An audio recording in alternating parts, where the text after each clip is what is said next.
Imagine a young boy, barely 8 years old, weaving through Panama City's gritty streets.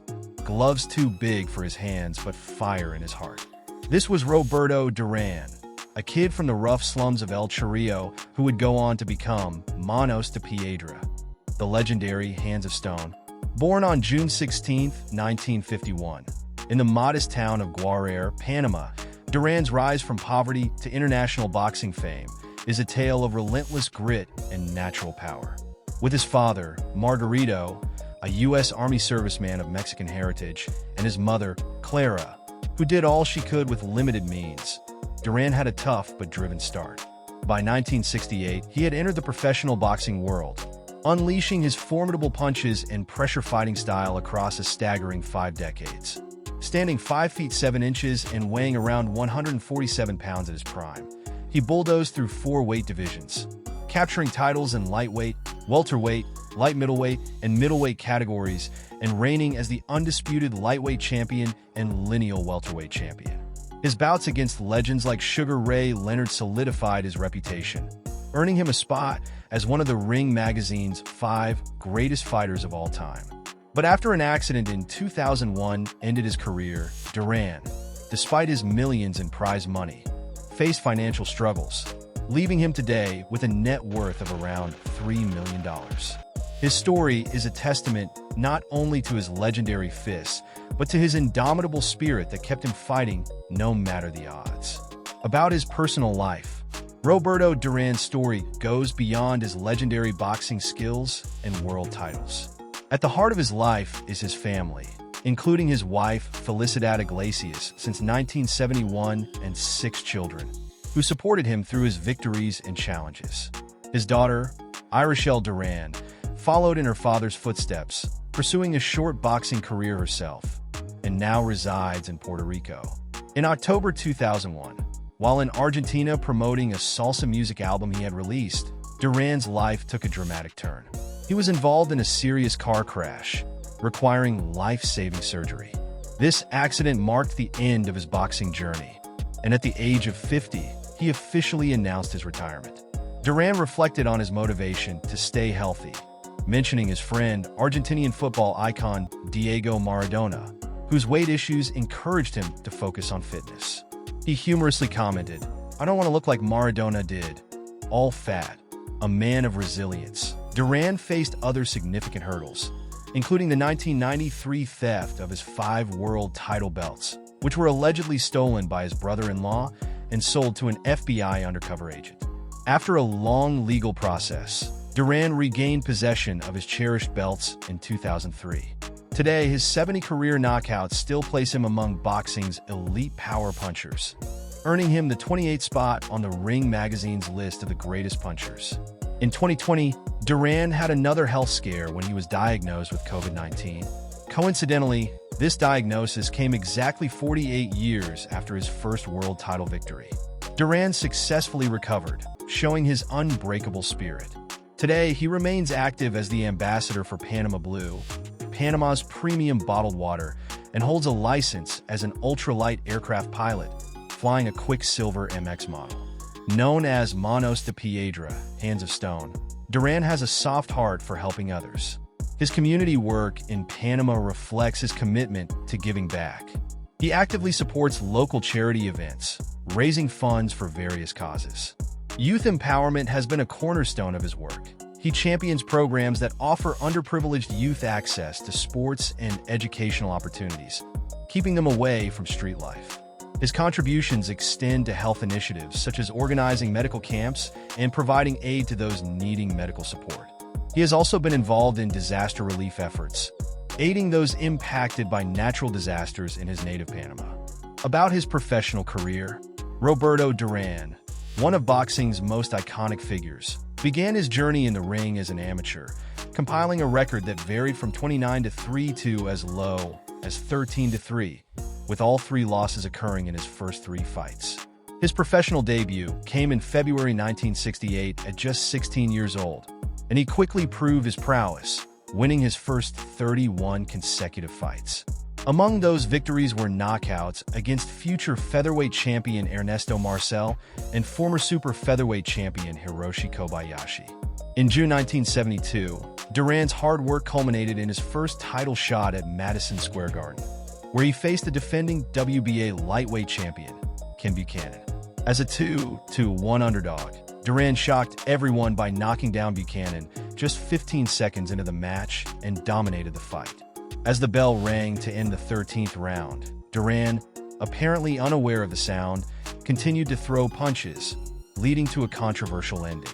When the referee intervened, he unintentionally caused a low blow that sent Buchanan to the canvas.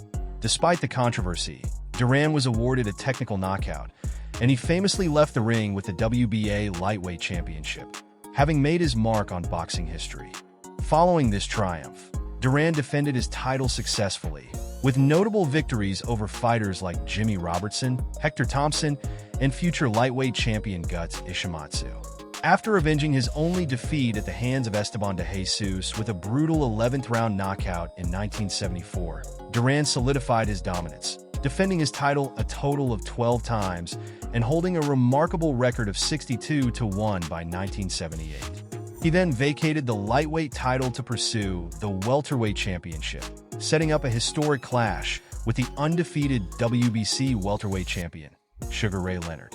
The fight took place at the Olympic Stadium in Montreal on June 20, 1980, a venue that held sentimental value for Leonard, who had won an Olympic gold medal there. However, Duran, who felt underappreciated financially, received a rousing reception from the crowd, contrary to Leonard's expectations. In a closely contested bout, Duran captured the WBC welterweight title with a unanimous decision, a victory that elevated him to legendary status in Panama and boxing history. This fight became known as the Brawl in Montreal, a testament to Duran's ferocity and skill in the ring. However, the rematch with Leonard later that year proved to be a turning point in Duran's career. In November, Leonard employed a different strategy, utilizing footwork and movement to keep Duran at bay. During the 8th round, amidst the mounting pressure, Duran famously uttered "no mas, no more," leading to his unexpected exit from the fight. This moment left a mark on Duran's legacy, as he faced backlash for seemingly quitting. He later claimed he said, "No quiero pelear con el payaso," I do not want to fight with this clown. But the damage was done, and for a time, he stepped away from the sport. He returned to boxing, determined to change the narrative of his career. His comeback began with a loss against Wilfred Benitez for the WBC light middleweight title, but he soon rebounded with victories, including a notable win over former champion Jose Cuevas. On his 32nd birthday, June 16, 1983, he faced WBA champion Davey Moore at Madison Square Garden. He dominated the fight, knocking Moore down and winning the title in the 8th round, an emotional moment celebrated by the crowd singing "Happy Birthday" to him. In November 1983, he faced Marvelous Marvin Hagler for the World Middleweight Championship. Despite breaking his hand during the fight, Duran pushed through to a competitive decision loss, earning respect for his tenacity. In June 1984, he was stripped of his light middleweight title when he fought WBC champion Thomas Hearns, marking his first knockout loss in his career, a painful reminder of his decline. After another brief retirement, Duran returned to the ring in 1986, eventually capturing the WBC middleweight title from Aaron Barkley in February 1989 at the age of 37, solidifying his status as one of the greatest fighters of all time.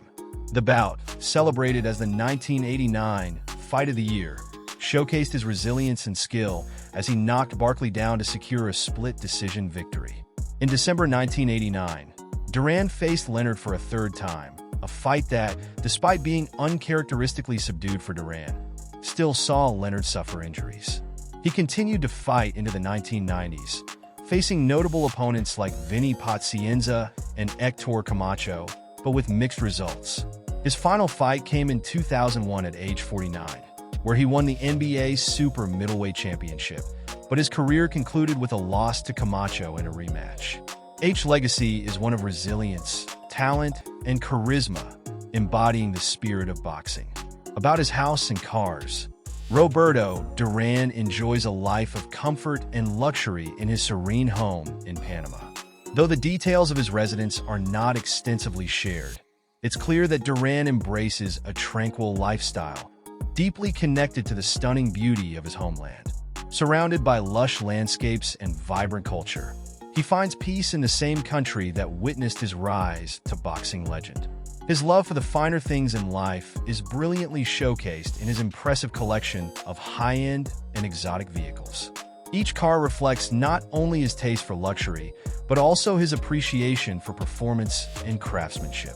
Among his favorites is the Ferrari Testarossa, a classic sports car that captivates with its distinctive design and exhilarating power, embodying the essence of speed and elegance. Another jewel in his collection is the Porsche 911, renowned for its agility and iconic status in the automotive world, symbolizing his relentless pursuit of excellence. He also owns a Mercedes-Benz S-Class, the epitome of luxury and comfort, which offers an advanced driving experience that matches his refined lifestyle. The Range Rover stands out as well, a prestigious SUV that seamlessly blends off-road capability with an air of sophistication, reflecting his adventurous spirit and his ability to navigate diverse terrains. Together, these vehicles narrate a story of triumph and taste, illustrating Duran's journey from the boxing ring to a life filled with luxury and excitement. Each car holds a unique charm, mirroring the resilience and passion that defined his illustrious career. As he cruises through the picturesque landscapes of Panama, Duran is not just a retired champion. He is a living testament to the heights of success and the enjoyment of life's finest offerings. Thank you for watching. Don't miss our fascinating biography of Tommy Morrison and other legendary boxers. If you enjoyed this video, please give it a thumbs up, leave a comment with your thoughts, and subscribe to our channel for more exciting content. Stay tuned for more boxing stories.